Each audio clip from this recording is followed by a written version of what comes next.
So Shabbat Shalom, everyone. I want to begin by sharing a little bit about something happening in Israel right now. It was just this past week, Yom HaAtzmaut, Israel's Independence Day. And I like keeping connected with the Israeli popular music scene.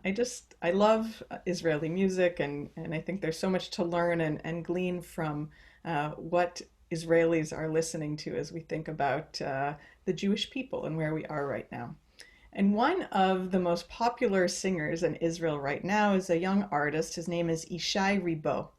He is a French Israeli artist, and he is one of many current pop stars whose music is richly adorned with Jewish texts and religious intention.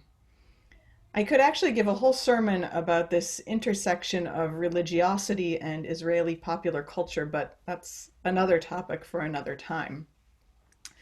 But I was thinking about Yishai Ribo. I've been thinking about him a lot, actually, and listening to his music recently, because he released one of the most beautiful songs I've heard about COVID-19. The song is called Keter Melucha. It was actually hearing this song, I think, that was the catalyst for me for weeping for the first time in the midst of the pandemic. I think until I listened to this song, I was so focused on getting our family back here from the US and settling in at home, getting the kids adjusted to homeschool, that I wasn't really making space for the real emotion to come through. But it was in my kitchen actually late the night before the Seder as I was cooking that his song came on just in my Spotify playlist, and tears started to stream down my face. In the song, he uses the timeline of the Jewish calendar and of the Parshiot to mark how quickly our world had changed. It was kind of a rehashing of our collective trauma, but set to the cycle of Jewish time, and it was so powerful to me. I want to share a bit of the lyrics.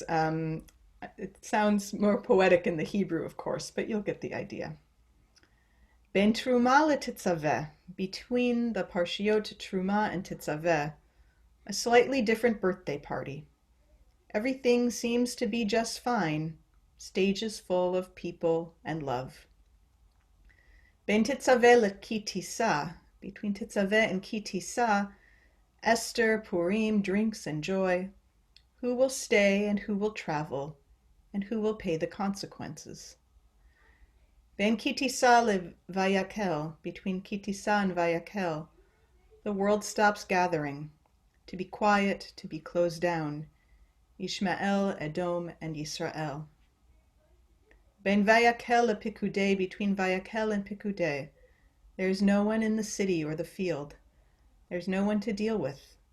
The Tower of Babel is once again confounded. I encourage you to listen to the song later. I'll put the link on our Temple Shalom Facebook page after Shabbat, or you can also email me for the link. It's interesting that usually when in years like this one we have Achrei and Kedoshim together as a double parasha, I kind of do a little happy dance.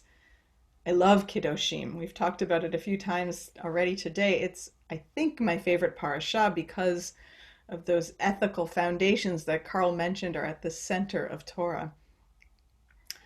And I also like that I don't usually then have to talk about Achrei, which is one of the Parshiot, which honestly I don't always feel a strong sense of connection to. So it surprised me when this year, as I was preparing this drush and started to think about the parasha, my mind went immediately to Achrei. And the reason is because of Yishai Ribo, that Israeli singer. You see, the beginning of the parasha, and the selection that we read this morning, is all about this ritual that the Kohen Gadol, the high priest who is Aaron at this point in Torah, goes through on Yom Kippur. When he would enter the Holy of Holies and transfer the sins of the people onto a goat, a scapegoat, if you will, to be sent into the wilderness. This selection of Torah is pretty far removed from our contemporary connections to Yom Kippur, especially in the Reform movement, as generations ago, our Reform rabbis replaced this reading, which is traditionally the morning reading on Yom Kippur, with that section of Nitzavim from Deuteronomy that's also so beautiful, choose life. And this ritual, though, from Achrei from our reading today, is also the focus of the traditional Yom Kippur afternoon Avodah service. We get a little mention of it in our Reform Machzor, but not so much. The traditional Avodah service is part of a very long and ancient anonymous work of liturgical poetry, a piyut, which describes the service of the high priest in the Holy Temple on Yom Kippur. Just last year, Ishai Ribo created a new version of this poem that was very, very popular. It's amazing to me how popular something liturgical from Yom Kippur became on Israeli radio. His song is called Seder HaAvodah, the same name of this service on Yom Kippur. But in his version, the focus is the emotional life of the Kohen Gadol, the high priest, as he performs this service, the sacrifices that were part of the temple ritual. Ribo's song helps us imagine ourselves in the shoes of the high priest, and it opens a window into some of the possible emotions of being so immersed in divine service. Near the beginning of the song, we are reminded of the ritual first introduced in the parasha we read this morning, of the sprinkling of the blood of the sacrifice. But in Ribo's song, there are no sacrifices, no flesh, no blood. Instead, much more attention is paid to the human experience. It stems in the original from the Mishnah that the priest takes the blood and sprinkles it on the curtains separating the Holy of Holies from the rest of the temple, famously counting as he done. 1, 1 up and 1 down, 1 up and 2 down, and so on until 1 up and 7 down. The counting is in Ribo's song, but it's not drops of blood that are being counted. This is what he sings in his lyrics. If a person were able to remember the flaws, the imperfections, the sins, surely he would count this way. 1, 1 and 1, 1 and 2, 1 and 3, 1 and 4, 1 and 5, and he would quickly give up, unable to bear the flavor of the bitterness of sin, of chances missed, of loss. Although it sounds like we've moved away from the temple, away from the high priest, we are supposed to imagine what the high priest of old might have been thinking. What was he thinking through these actions? Perhaps this: I stand here alone representing the people. I have my own flaws, my own lapses and regrets. 1, 1 and 1, 1 and 2.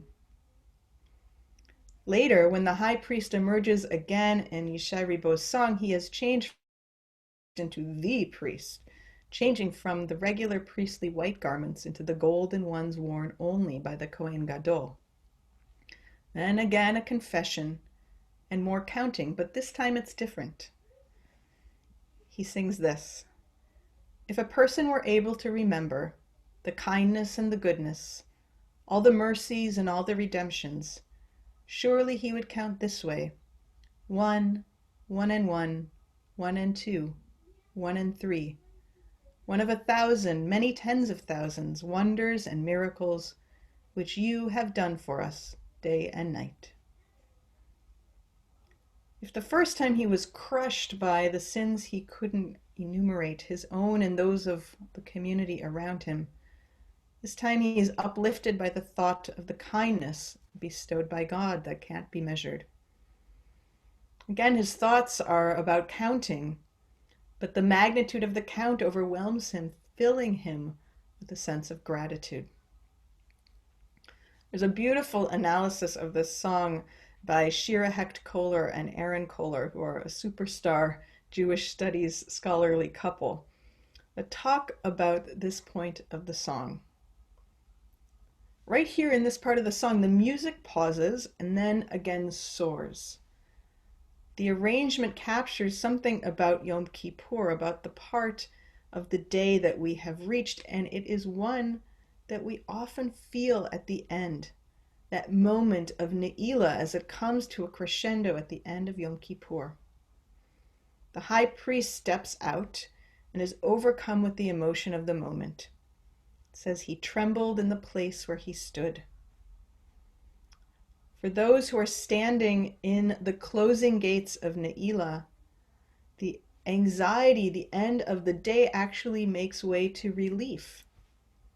We know, those of us who have stood and connected with that liturgy, the profound meaning of that moment, the release, the moment that explodes into joyous singing. I recently heard someone describe this time of pandemic as a kind of Ne'ilah. We are currently starting to consider how to re-enter the world and how we would like to act and what we would like to see in this new chance on life that we have been granted. Yes, we are in a time of worry still, of quaking and anxiety, but we are also in a time of blessing, of time, an opportunity to consider what our lives might be like in this next chapter of blessing. If we can take that imagery of Ne'ilah with us, that sense of being at the end of Yom Kippur, how profound would that be? I think it's a great challenge for our time that deserves all of the introspection that we can grant to it. At Ne'ilah, we ask God to open the gates of righteousness so that we can go through. We take a breath, we stand up in front of the open ark, profess how aware we are of our weaknesses, but how open we are to God's guidance. We express our deep gratitude for all the beauty in the world, even if we all too often focus on the difficult. And then we count. We say Shema Yisrael 1 time. We say Baruch Shem Kavod 3 times. We say Adonai Hu HaElohim, the eternal God is one, 7 times. And immediately standing in front of our ark, we often with a sense of awe, relief, joy, and gratitude, as we hear the final Tekiah Gedolah, that last great blast of shofar, we know that we can start again. Shabbat Shalom.